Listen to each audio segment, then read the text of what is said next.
I'm here today with, I love saying this, New York Times bestselling author Annie F. Downs. Thank you for coming to talk about your book, That Sounds Fun. Oh my gosh, my pleasure. I have gotten to talk about several of your other books, and this one, it just feels special. I don't know if it's because we were in a pandemic and it was the worst time of our lives. Yeah. And you gave us something to look forward to. But I know you started on this theme because it's your podcast title before the pandemic. When all of this kind of crashed, did you think perfect timing for the book, or did you think worst idea for a book? Do you know what I thought? I thought, oh, I hope this book is true. That's what I thought. I was probably, by the time the pandemic started, I had finished the first draft, but we hadn't even started the second draft. And when you write a book, well, when I write a book, when some people write a book, it's like the beauty comes out in the first draft, and that is not my story. And so for me, the second draft is really important because that's kind of, my goal in the first draft is to hit the word count. Let's get it all out. Yes. Let's get all the words out. And then let's make it really good in the second draft.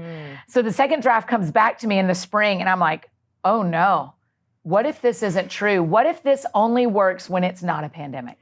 What if fun does, and actually what ended up happening, Joy, is I cut an entire chapter. Because as I was editing it, I was like, this is fluff. This is not real. This can't have this was right now. Cute in 2019. But in 2020, this doesn't actually ring true to people anymore. And so I added a new chapter at the end. I cut a chapter in the middle and was able to go, okay, with what we know of the world right now, in a world that none of us living have really ever known before, what is fun and how do we find fun? If we can't fly to Disney World, if we can't fly to Paris, if we can't do all these things that we chunk as big, like a week-long piece of fun that I've been saving for, how do we find it? And so it made me do work in my own life, in my own heart, but then turned out a significantly truer book. Yeah, I would absolutely agree with that because you revealed to me, maybe for the first time, that escapism is not true fun. Whoops. And I think that I thought it was. I mean, most of us experience fun by planning something big and looking forward to it, like you said, like a vacation. And then we got this book in a time when that wasn't possible. So if that's not real fun, can you sum up for me what you discovered fun is? Yeah, so fun is this genuine release, it's rest, it's these little moments, more often the big events. I'll tell you one way that I have found that really helps me know in my own brain whether it's escapism or fun. Is if I'm saying, if I could only go to Paris, if I could only go on a date, if I could only eat this, if I could only drink that, if it was only the summer, if it was only Christmas, that language usually means eject me out of this, right? If we've all used that a lot. Right. But if you say, I can't wait to eat dairy-free ice cream. I can't wait to go to Disney World. I can't wait says, when you say I can't wait, what you're actually saying is, I'm living where I am. I am looking forward to that. The other escapism, that if I could only, says, is there any way to get me out of this? Yes. And that's the difference between escapism and fun. They can be the exact same activity, the exact same person, the exact same food, the exact same place, but the way you approach it is telling you whether you're running from your life or whether you're inviting fun into your life. Oh, that's so insightful. At what point in your life did you see that difference? Because you're an Enneagram 7, which loves to escape from pain and go to fun. So what was the trigger that you went, oh no, this is escapism and this is fun? I mean, like yesterday. I mean, it is constant for me, Joy, if I'm telling you the truth. Me feel so much it is constant where I'm like, oh, the reason I'm getting grabby about something or someone is because I want that thing or that person to help me escape what I'm feeling. Oh my Right? goodness. So I do it all the time, but I think I probably think the first time I really realized it, I feel like you and I may have talked about this before, is when I'm not married yet, I was dating someone and we were supposed to go on a date on a Wednesday and I booked a flight to 30A to the beach Wednesday morning. I didn't have a place to stay. I didn't have, there was nothing, it was nothing with him.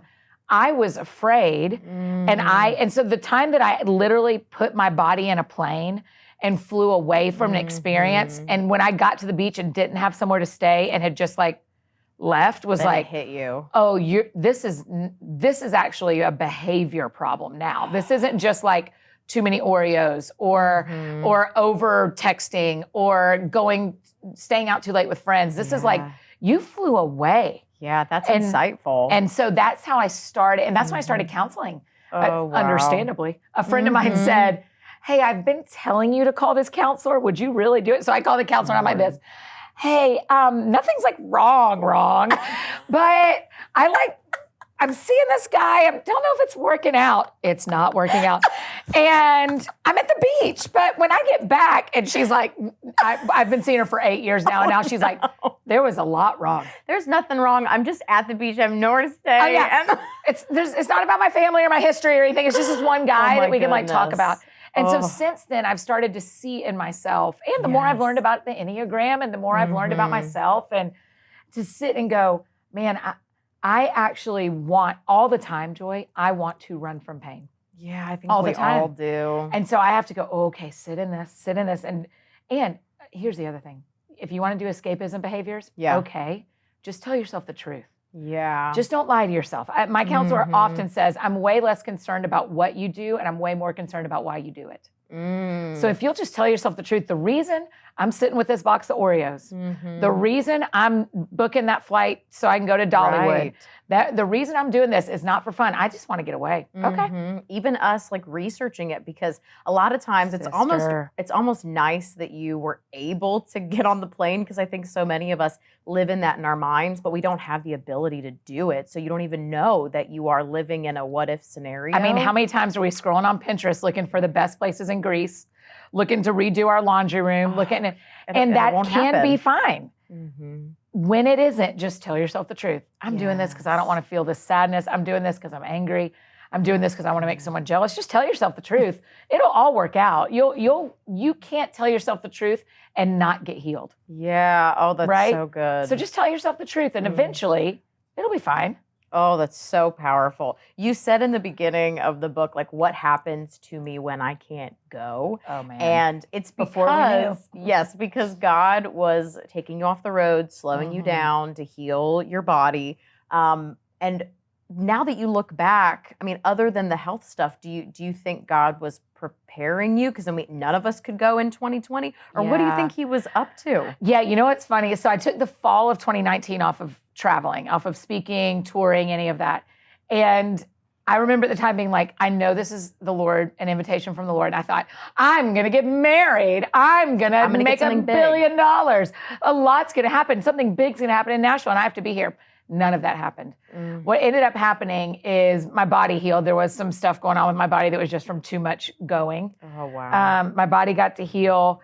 I had to grieve a loss of 2 friendships Mm. because of life. And you and- wouldn't have. Girl, I would not. If I was flying every weekend, I'd have gone like, oh yeah, I'll feel that when I get home. Oh, I can't. I'm only home for 2 days. I got to go again. Mhm. And I do think in some real unique ways, the Lord let me practice being off the road for a season before a year off the road, because we had to readjust finances at the company. So Oh, that helped yeah. to have practiced that for 6 months before doing it again for another year.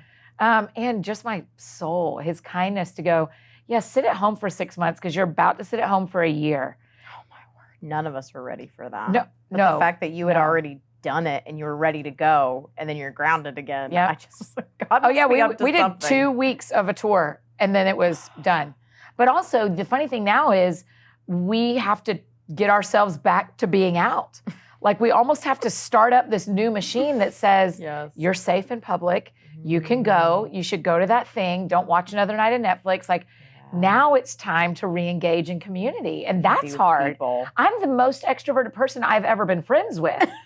And it is hard for me some Yes. nights to get back out. And I'm like, girl, you used to live for this, but we Mhm. spent a year at home. Yeah, and there was And a so lot there's of just fear so- and it was Yes. ingrained in us. Yes. Yeah. And even going back to grief, one of my favorite things that you talk about in the book is you say that we can experience pain and joy at the same time, grief and like beautiful moments Yeah. together. And I think for so long outside of counseling, I Yep. thought that it had to be one or the other. I That's even right. sat there with her crying, talking about an experience last month, but saying, but there's so much about this that I'm happy about and I don't know what to do. And she said, you can hold both things together. And can you Right, Joy. explain what that looks like to still find fun and joy Mhm. in grief and pain? Because so many of us have had grief and pain in the last year. Yeah. So where do we find that joy and that fun? Right. So any of our friends that are joining us for this conversation, you can either go to counseling or you can watch Inside Out, right? Because Inside Out also, I vote both. Because I think one's free. I think, yeah, one's free-ish if you have Disney Plus. But yeah, I mean, if what Inside Out taught us is that if we try to just have joy, it actually doesn't give us the full story. And so for me, the soundtrack, as our friend John Acuff says, the soundtrack in my head is, if you're not feeling any sadness with this joy, you're probably blocking it. And if you're not feeling any joy in this sadness, you're probably blocking it. So open up a little bit more and let them both exist. There are most experiences that lean heavy on one or the other. Yeah. It's very rarely 50-50 for me, but it's very rarely 100-0 to me either. Like if I'm making my favorite recipe, my favorite cookie recipe, 89% joy, 11% I miss that my grandmother's not here to do that with me. Yes. Like the way I grew up, right? It brings things up. Yeah, and so let that both be true. Well, I shouldn't feel that. I'm having a great time. My grandmother's been dead for 20 years. Who cares? Why are you doing that? No. Like, believe yourself. If we're going to ask you to tell the truth to yourself, then you need to believe yourself too. Yes. And so holding joy and sadness together is an exercise in believing that what you're feeling is true. We don't let our feelings drive, but we certainly let them ride, right? Oh, that's so let them ride. good. When they drive is when I end up in a ditch. That's when we hop on planes and we don't know where we're going. That's what happens. That's how it goes. Yes. So when I let them ride and they say to me, yeah, you feel joy and you feel sad. You feel excited and you feel weary. You feel lonely and you feel surrounded. All of that can be true. At the same time. I think so. Yeah. And that's why I find it to be so beautiful that your book is about fun. But there are moments I listen to the audiobook and I'd be driving and like tears, because when you talk about Ebenezer Road, I'm so sorry, we're just going to talk about it. That's her home. That's your really like where you grew up, where she spent her time and her parents moved out of that house. And so when you talk about that and snapping beans, I think we all related to you saying, I miss the simplicity of that. Yes. And that I've never thought about, Annie, before, that we were created for the Garden of Eden and we're not there anymore. And so can you talk about that longing that we feel? What do we do with that lack of peace? You know, it's one of my favorite things to talk about, because we all can have those moments. We all have had those moments where we go, what is this thing I'm feeling? What am I even longing for? I don't have words. Like, because even the best dinner with the best twinkly lights and the right food and the right drink and the right candles and the right people, at some point it ends. And you go like, oh yeah, it was never going to last forever. And so there is just this longing in us. And scripture says that the Lord has put eternity into our hearts. We miss a place we've never known, and we long for a place we've never known. And so, And so when I feel that, I just go, okay, you know what? I don't feel satisfied. I'm going to get glimpses of that here and now, because God's kind. I'm never going to feel all the way satisfied. Even I think about it in dating. I think about it in friendship. I think about it at work, of going like, man, I can't ask that other person to fully satisfy me, because nobody will. That's so healthy. Nobody will. Jesus will. He does. But that's like also what Christian-y people say. Like, Jesus that's also hard, because he's not physically here. Right. And it never need feels, a hug sometimes. That's right. It never feels all the way true. And so this longing that while it is true, it does not feel that way. This longing that we have says, man, there is going to be a day when things are actually made right, when those dinners do not end, when the pain is gone, when I don't miss my grandmother the way I do right now, when the loneliness is taken away, all that's going to get handled. We get these glimpses. And I actually think that's what fun is. I think that's why fun matters. That's why I wrote this book, is I think it really matters that we say to people, those moments of fun when you're on that roller coaster and you're screaming your head off, that's actually telling you about a place you don't know yet. It's actually telling you about a thing you don't know yet. You're going like, why do I love gardening so much? Or why do I love knitting so much? Or why do I love soccer so much? Why do I love being in a crowd at a concert and just singing my guts out so much? Well, it's because it's telling you about something that we don't totally know. Oh my goodness. Fun does that. It's this God gateway. makes us that way. Yes. That we get like a glimpse of the good stuff, and then we want more. Yes. And of course it becomes unhealthy because we're just like messed up people. Yeah. And so we want more and more of it, and we are looking in the wrong places. Right. Oh, the older I get, I remember being in high school You're going to love this. Sometimes it's funny because I forget I'm not just talking to my friend Joy and there's like a lot of people listening, but I'm still going to tell this story. I mean, I remember being in high school and being like, Jesus, don't come back until I go to college and get married. Like, who didn't pray that? Thank you.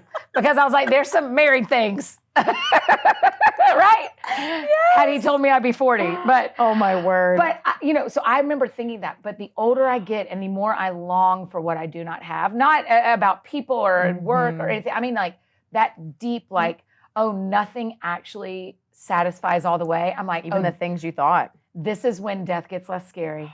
This is when what we don't know gets less scary because you go, oh, I don't have to live with this forever.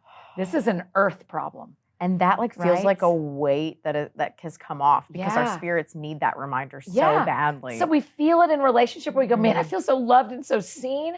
And that is a glimpse. And we feel it on a roller coaster, and we feel it when we're making a meal that we're giving to somebody, and we feel it when we're laughing our heads off at a comedy show, right? All those moments that you feel where you go, this is the best. It's like, oh, you're not even ready.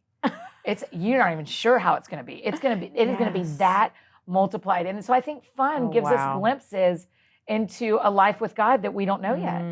And that makes heaven seem sweeter than just this idea that like we're gonna have to sing the same song. Right. Like I don't want to sing Good Good Father that many times. You know what I'm saying? Oh my gosh, when Francis Chan teaches about it, he's like, the angels just say holy, holy, holy. And I join in with them and I'm like, 3 words forever. You're like, one word 3 times forever. Come on, Francis. We need more than that. So this is so sweet. And I think we will say that because we don't even, I can't comprehend how much I will want to say that forever. Yeah. But I also think there's so much joy that we experience right here that is meant to give us tastes of what being with God is like. Yes. And when people say fun, the other problem with fun is that people consider it debauchery. Right? Like if you're really having fun, it means you're doing A, B, C, all the things they told us not to do in youth. Like we're not supposed to have too much fun because life is hard. So then you get to be a grown-up Christian and you should care about being serious and about the hard things and not care about fun, where what you and I have been saying all day is put them both together. We care about justice. We care about racial justice. We care to end sex trafficking. We care about all the topics that our culture is talking about matter deeply to me. Yes. That does not mean I can't ride a roller coaster. Also, if I'm only riding roller coasters and not having any conversations with the people I love about the big topics that are running our culture right now, that we as people of faith have a spot to speak into, then we're doing this wrong too. It's both. Gotta find, and that's a good thing for us to investigate in and of ourselves. Where do we fall on that, and to challenge maybe one way or the other. I just told Annie before the interview started that I'm struggling to find joy in my everyday life. I've gotten too serious because I'm like, I'm a mom now. I gotta figure all of this out, which is the last thing a little boy needs as a mom. Someone who's not fun. So I'm working on that. No. You're exact right mom for him. He does not need any other mom. You are going to be as fun as he needs you to be. You are significantly more fun than you give yourself credit for. But over and over, moms and dads struggle with, adults do, struggle with, how can I ever fit fun into this life? Yeah. But the reality is we fit in everything that we need to be healthy. You fit in sleep. You may not get as much as you want, but you fit in sleep. You eat at some point every day. You work out when you can. You check your bank account balance. You do You do everything. You do your spiritual disciplines. Yeah. Whatever you think you need in your life to be healthy, you do. I just think we need to add fun to that list. Yes. Well, thank you for joining us. If you've not gotten the book yet, it's a New York Times best-selling book. What are you doing? Get That Sounds Fun, the book, and the audiobook you get to hear from our girl read it to you. So thank you so much, Annie. Thanks for having me. This was very fun. Okay, good.